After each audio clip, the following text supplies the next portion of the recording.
Komisi Pemilihan Umum Daerah Kabupaten Gianyar, Bali yang mulai melakukan pelipatan kotak suara sebanyak 7.955 kotak suara.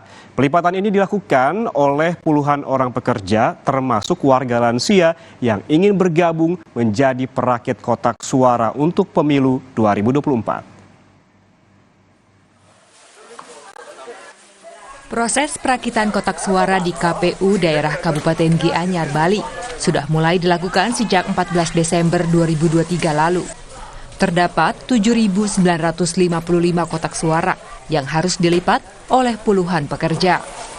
Satu di antara pekerja yang terlibat merupakan warga lansia berusia 65 tahun. Ia adalah Imade Midep yang rutin melamar menjadi perakit kotak suara setiap kali ada pesta demokrasi. Dan ini merupakan kelima kalinya ia ikut dalam perakitan kotak suara. Namun pada awal perakitan, Imade mengaku sempat pingsan saat bekerja di gudang logistik KPUD Gianyar, Bali. Diduga akibat kepanasan saat melakukan perakitan di dalam gudang.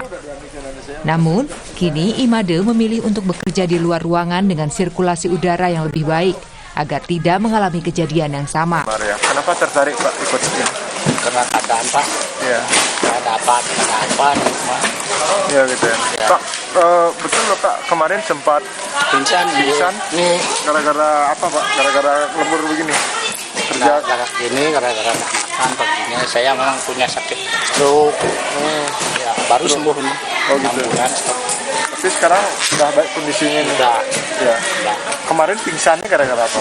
kepanasan Pak, Kepanasan dalam ya. di dalam kerja. Jadi sekarang nggak pergi di dalam lagi. Nah, dari kemarin sini ya jadi bisa.